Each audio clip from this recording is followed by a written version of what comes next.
दोस्तों ये कहानी है दो बेस्ट फ्रेंड्स की जिन्हें एक ही लड़के से प्यार हो जाता है और उस लड़के को पाने के लिए वो दोनों सारी हदें पार कर देती हैं। अब वो लड़का उन दोनों में से किसको मिलता है आइए देखते हैं। तो कहानी शुरू होती है और हम केट को देखते हैं जो एक टीचर है और एक क्लास में पढ़ा रही होती है। उसी क्लास में पीछे एक लड़का बैठा था जो कॉमिक बुक पढ़ रहा था। तभी केट उसे देख लेती है और उससे पूछती है कि तुम ये क्या कर रहे हो। लड़का कहता है कि मैं कॉमिक बुक पढ़ रहा हूँ। केट कहती है अच्छा चलो हमें भी पढ़कर सुनाओ। तभी वो लड़का उस कहानी को पढ़ने लगता है जिसे सुनकर केट को भी उसमें इंटरेस्ट आने लगा था, तो वो भी उसके साथ उस कॉमिक बुक को पढ़ने लग जाती है। जिसके बाद धीरे धीरे पूरी ही क्लास उस कॉमिक बुक को पढ़ने लग जाती है। तभी स्कूल का प्रिंसिपल वहाँ पर आ जाता है और उन्हें ये सब करते हुए देख लेता है। वो केट को अपने ऑफिस बुलाता है और कहता है कि वैसे ही हमारे स्कूल के बच्चे हर एग्जाम में फेल होते जा रहे हैं और ऊपर से तुम उनको कॉमिक बुक पढ़ा रही हो। अब तुम्हारे पास ये आखिरी मौका है, या तो तुम उन्हें अच्छे से पढ़ाई कराओ या इस नौकरी से रिजाइन कर दो। वहीं दूसरी तरफ हम मैगी को देखते हैं जो एक कंपनी में अपने ब्यूटी प्रोडक्ट्स बेचने आई होती है। वो बताती है कि हमारे प्रोडक्ट सबसे बढ़िया है और आपको पूरी मार्केट में इतने कम प्राइस में ये कहीं नहीं मिलेंगे।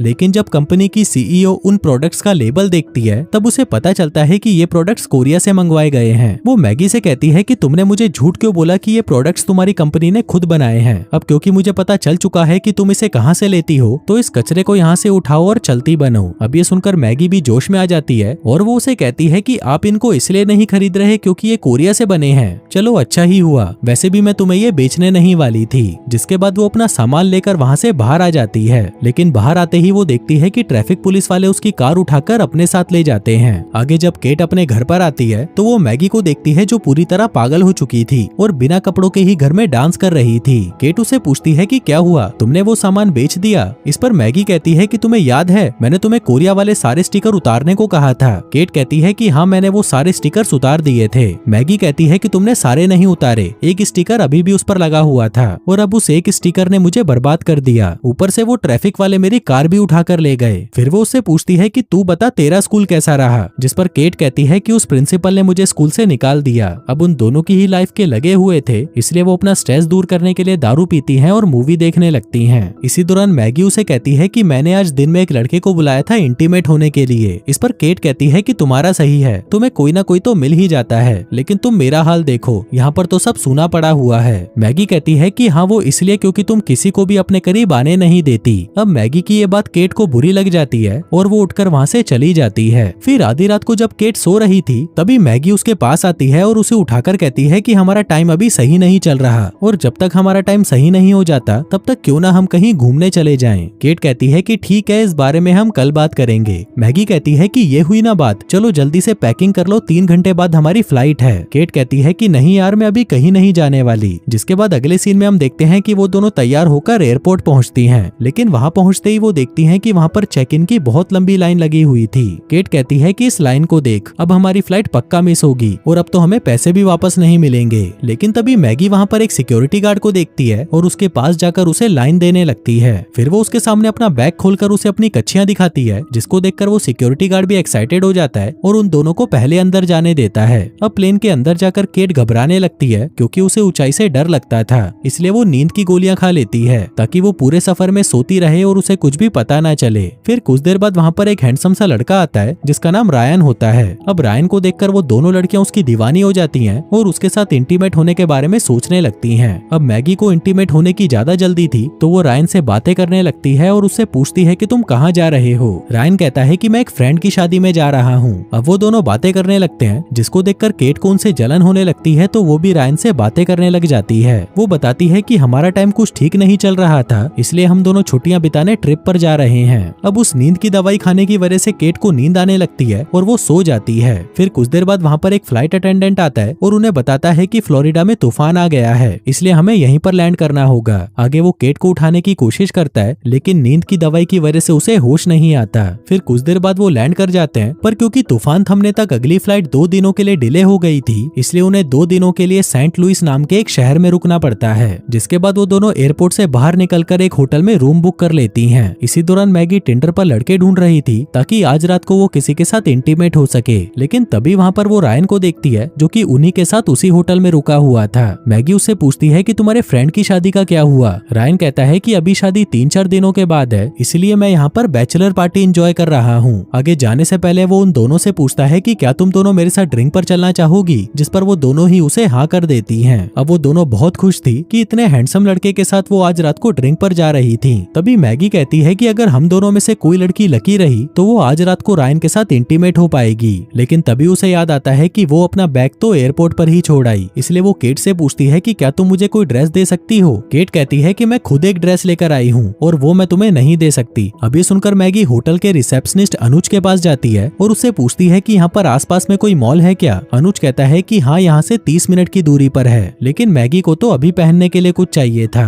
फिर उसी रात हम केट को देखते हैं जो बहुत ही सुंदर बनकर रायन से मिलने आती है। रायन उससे पूछता है कि तुम्हारी वो फ्रेंड कहाँ पर है, जिस पर केट कहती है कि वो नहीं आ पाएगी, उसे कुछ काम है। आगे केट उस पर लाइन मारने लगती है, लेकिन तभी वहाँ पर मैगी भी पहुँच जाती है जो एक साड़ी पहन कर आई थी। रायन उसे देखकर कहता है कि तुम तो बहुत मस्त लग रही हो। दरअसल उसे ये ड्रेस अनुज की मॉम ने दी थी। इसी दौरान वहाँ पर जॉश नाम का एक आदमी अपने दोस्तों के साथ आता है, जिसके बाद वो उन दोनों लड़कियों पर लाइन मारने लगते हैं और उन्हें कहते हैं कि अगर तुम चाहो तो हम तुम्हें माल दे सकते हैं। तभी उनमें से एक गधा कहता है कि मेरे पास गांजा है, जिसे मैं अपने पिछवाड़े में छुपाकर दूसरे देश से यहाँ पर लाया हूँ। फिर जॉश उनसे पूछता है कि तुम लोग कौन हो, जिस पर मैगी कहती है कि हम अंडरकवर पुलिस ऑफिसर हैं और अगर तुमने हमारे साथ फिर कोई बकवास करी तो हम तुम्हें जेल में बंद कर देंगे। अब ये सुनकर जॉश घबरा जाता है और उनसे माफी मांगने लगता है। इसके बाद वो तीनों ड्रिंक करने जाते हैं, जिस दौरान वो देखते हैं कि उनके सामने जो कपल बैठे थे वो लगातार एक दूसरे को किस कर रहे थे। तभी रायन उनसे पूछता है कि तुम लोग करते क्या हो। मैगी कहती है कि मैं एक स्किन केयर कंपनी की सीईओ हूँ और फिर केट बताती है कि मैं एक टीचर हूँ जो स्पेशल बच्चों को पढ़ाती हूँ। उनकी ये बात सुनकर रायन कहता है कि मैं तो तुम दोनों के बराबर भी नहीं हूँ, क्योंकि मैं तो सिर्फ एक मामूली सा फायर फाइटर हूँ। अब ये सुनकर वो दोनों शॉक्ड हो जाती हैं, क्योंकि वो दोनों ही बचपन से एक फायर फाइटर के साथ इंटीमेट होना चाहती थी। अब यहाँ पर सभी डांस करने लगते हैं, जिस दौरान रायन भी उन दोनों को अपने साथ डांस करने के लिए फ्लोर पर ले जाता है। लेकिन यहाँ पर रायन केट के साथ कुछ ज्यादा ही चिपका हुआ था, इसलिए मैगी उसका ध्यान अपनी तरफ करने के लिए उसे अपने डांस का जलवा दिखाने लगती है। लेकिन इसी दौरान उसकी ड्रेस खुल जाती है और सभी उसके दोनों कबूतरों को देख लेते हैं। आगे वापस जाते वक्त मैगी उससे पूछती है कि मेरे कबूतर कितने टाइम तक बाहर थे, जिस पर केट कहती है कि 20 सेकंड तक। मैगी कहती है कि फिर तो लोगों ने उसका वीडियो भी बना लिया होगा। अब वो दोनों बातें करते करते अपने फ्लोर पर पहुंच जाती हैं, लेकिन तभी जाने से पहले रायन उनसे पूछता है कि हम यहाँ पर सिर्फ कल तक ही हैं, तो क्या कल हम तीनों कहीं पर घूमने चलें? इसी बहाने हम ये शहर भी देख लेंगे। अब ये सुनकर वो दोनों खुश हो जाती हैं और उसे हाँ कर देती हैं। आगे कमरे की तरफ जाते वक्त केट मैगी से कहती है कि मुझे सब पता है, तुमने रायन को अपनी बॉडी जानबूझकर दिखाई ताकि वो तुमसे इम्प्रेस हो जाए, लेकिन अब मैं उसे पसंद करती हूँ। मैगी कहती है कि मैं तो उससे प्यार करती हूँ। केट कहती है कि तुम उससे प्यार कैसे कर सकती हो, तुम्हें तो उसका सरनेम तक नहीं पता।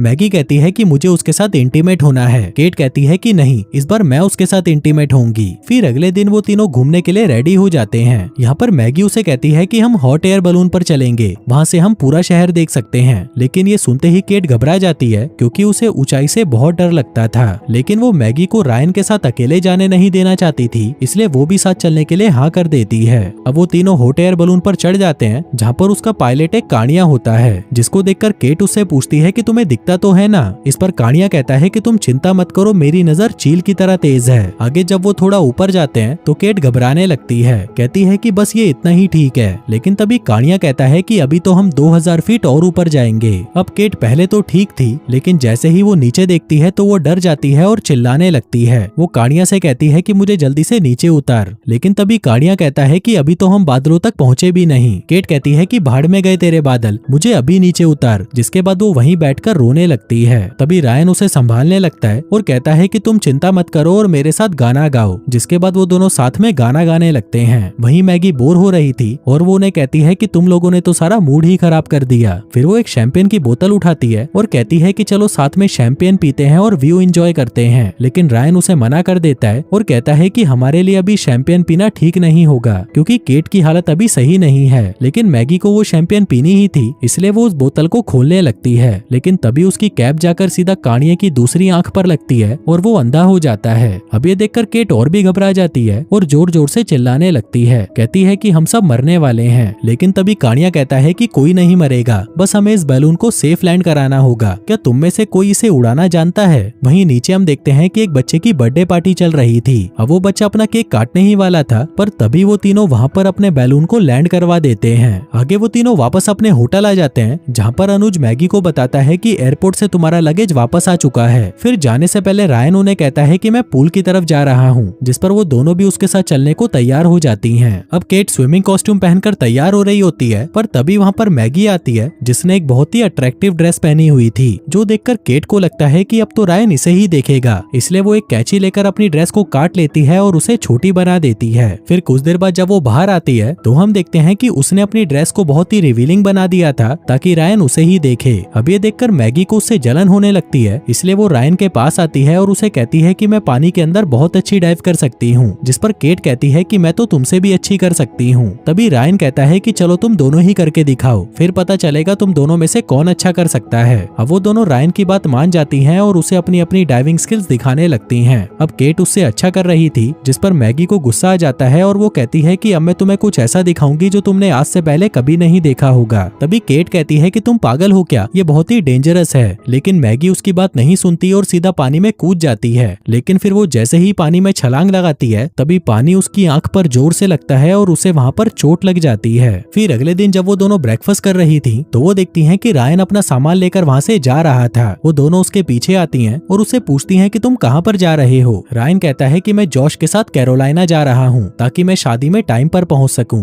केट कहती है कि तुम इतनी दूर एक अजनबी के साथ जा रहे हो, वो एक सीरियल किलर भी तो हो सकता है। जॉश कहता है कि नहीं, मैं कोई सीरियल किलर नहीं हूँ। मैगी कहती है कि हम तुम्हें इसके साथ अकेले नहीं छोड़ सकते, इसलिए हम भी तुम्हारे साथ चलेंगे। अब रायन उसकी बात मान जाता है और वो चारों जॉश की कार में बैठकर कैरोलाइना की तरफ निकल जाते हैं। अब रास्ते में मैगी रायन से चिपकने लगती है, जिसको देखकर केट को उससे जलन होने लगती है। पर तभी वो सबको मैगी की बचपन की फोटो दिखाती है जिसमें वो काफी भद्दी दिख रही थी। अब उस फोटो को देखकर सभी उस पर हंसने लगते हैं और उसका मजाक उड़ाते हैं। फिर कुछ देर बाद वो सभी एक पेट्रोल पंप पर रुकते हैं जहाँ पर केट को बहुत जोर का टॉयलेट लगा था, तो वो टॉयलेट करने चली जाती है। लेकिन जब वो टॉयलेट करके बाथरूम से बाहर आती है तभी वो देखती है कि बाथरूम का दरवाजा किसी ने बंद कर दिया था। वहीं बाहर हम मैगी को देखते हैं और उसी ने ही जानबूझकर बाथरूम के दरवाजे को बंद किया था। अब केट को कैसे भी करके वहाँ से बाहर निकलना था, इसलिए वो अपने कपड़ों पर टॉयलेट पेपर लपेटकर वहाँ से बाहर आने लगती है। लेकिन तभी उसका पैर फिसलता है और वो कमोड में गिर जाती है। वहीं बाहर हम मैगी को देखते हैं जो रायन से कह रही थी कि अगर शादी के बाद तुम फ्री हो तो हम साथ में डेट पर चल सकते हैं। लेकिन तभी केट टॉयलेट की खिड़की से बाहर आकर गिरती है और चिल्लाने लगती है कि मुझे टॉयलेट में बंद किसने किया। तभी वहाँ पर जॉश आता है और उससे पूछता है कि तुम्हारे ऊपर ये क्या लगा हुआ है। अब इससे केट को गुस्सा आ जाता है और वो पानी चालू करके नहाने लगती है। इसके बाद वो सभी अपनी कार में आ जाते हैं और कैरोलाइना की तरफ निकल पड़ते हैं। तभी केट मौका देखकर रायन से कहती है कि मेरे कंधों में बहुत दर्द हो रहा है, क्या तुम इसे दबा दोगे। रायन कहता है कि हाँ क्यों नहीं, जिसके बाद वो उसके कंधे दबाने लगता है। अब उसकी इस हरकत से मैगी को जलन होने लगती है, जिसके बाद वो एक दारू की बोतल में नींद की गोलियां मिला देती है और उसे केट को पीने को देती है। लेकिन तभी जॉश उस बोतल को उससे छीन लेता है और पीने लग जाता है, जो देखकर मैगी घबरा जाती है क्योंकि उसको पीने से उसे कभी भी नींद आ सकती थी।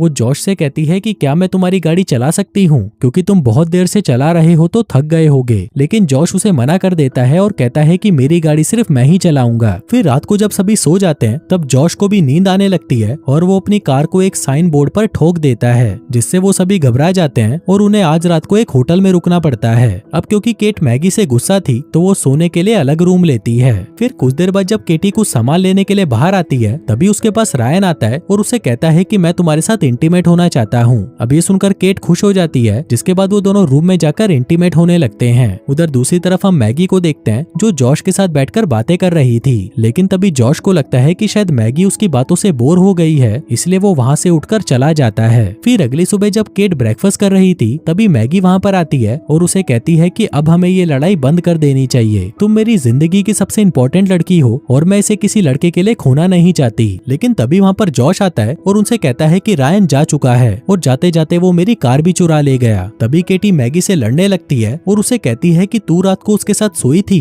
मैगी कहती है कि नहीं तो। केटी कहती है कि मुझे पता है तू उसके साथ जरूर सोई थी। मैगी कहती है कि तुझे कैसे पता, तू भी उसके साथ सोई थी। केटी कहती है कि हाँ, जिसके बाद वो दोनों आपस में लड़ने लग जाती हैं। लेकिन लड़ाई के दौरान वो दोनों इतनी पागल हो जाती हैं कि वो उस होटल के रेस्टोरेंट को पूरा बर्बाद कर देती हैं। अब ये देखकर होटल का मालिक पुलिस बुला लेता है और फिर पुलिस आकर उन दोनों को अरेस्ट कर लेती है। वो उनसे पूछती है कि तुम दोनों लड़ क्यों रहे थे, जिस पर वो दोनों उसे अपनी और रायन की कहानी सुनाने लगती हैं। पुलिस वाली पूछती है कि रायन का पूरा नाम क्या है, लेकिन उन दोनों में से किसी को भी ये पता नहीं था। पुलिस वाली कहती है कि तुम दोनों उस लड़के के साथ इंटीमेट भी हो गई जिसका तुम्हें पूरा नाम भी नहीं पता। तभी वहाँ पर जॉश आता है और कहता है कि उसने मुझे फेसबुक पर रिक्वेस्ट भेजी थी, अभी मैं बताता हूँ उसका पूरा नाम क्या है। लेकिन जब वो उसकी प्रोफाइल देखता है तो उसे पता चलता है कि आज तो रायन की शादी होने वाली है और शायद इसीलिए वो इतनी जल्दी में था कि वो उसकी कार चुरा कर भाग गया। अब ये देखकर वो दोनों शॉक्ड हो जाती हैं और कहती हैं कि रायन ने हमें धोखा दिया। आगे वो पुलिस वाली से कहती हैं कि प्लीज हमें छोड़ दो, क्योंकि हमें जाकर उसकी होने वाली वाइफ को बताना होगा कि उसका पति एक धोखेबाज है, ताकि उस बेचारी का फ्यूचर खराब ना हो और इस नुकसान के पैसे भी हम भर देंगे। अब पुलिस वाली उसकी बात मान जाती है और उसे छोड़ देती है, जिसके बाद वो टैक्सी लेकर सीधा शादी में पहुंच जाती हैं। तभी वहाँ पर वो एक दुल्हन से कहती है कि तुम्हारा पति धोखेबाज है, वो गधा कल रात हम दोनों के साथ इंटीमेट हुआ था। अब ये सुनकर वो लड़की गुस्सा हो जाती है और अपने होने वाले पति को गालियां देकर उससे शादी तोड़ देती है। पर तभी वो दोनों देखती हैं कि वो आदमी तो कोई और ही होता है। जिसके बाद वो वहाँ पर रायन को ढूंढ ही लेती हैं और उसे कहती हैं कि तुमने हमें धोखा दिया और हमारा इस्तेमाल किया। रायन कहता है कि मैंने तुम्हारा कोई इस्तेमाल नहीं किया, बल्कि तुम दोनों ही मेरे साथ इंटीमेट होना चाहती थी, तो बस मैंने तुम्हारी ये इच्छा पूरी कर दी। वो कहती है कि तुमने हमें बताया क्यों नहीं कि तुम्हारी शादी होने वाली है, जिस पर रायन कहता है कि तुमने भी मुझसे कहाँ पूछा। इसी दौरान वहाँ पर उसकी होने वाली पत्नी आ जाती है, जो कि बहुत चालू होती है और रायन को डांटने लगती है। जो सब देखकर वो उस लड़की को कुछ नहीं बताती और कहती हैं कि इस गधे के लिए तो ऐसी ही लड़की सही है। इसके बाद वो दोनों वहाँ से बाहर आती हैं और अपनी अपनी गलतियों के लिए एक दूसरे से माफी मांगती हैं। फिर घर जाने से पहले मैगी जॉश के पास जाती है और उसे किस करते हुए उससे अपने बिहेवियर के लिए माफी मांगती है। फिर फिल्म के लास्ट सीन में हम देखते हैं कि अब सब कुछ ठीक हो जाता है। कैटी को वापस उसके स्कूल में जॉब मिल जाती है और वहीं मैगी भी अपने सारे प्रोडक्ट्स को बेच देती है। साथ ही वो अब जॉश के साथ रिलेशनशिप में भी है। वहीं केटी और मैगी अभी भी बेस्ट फ्रेंड्स हैं और हमेशा साथ रहती हैं। और दोस्तों, इसी के साथ ही ये कहानी यहीं खत्म हो जाती है।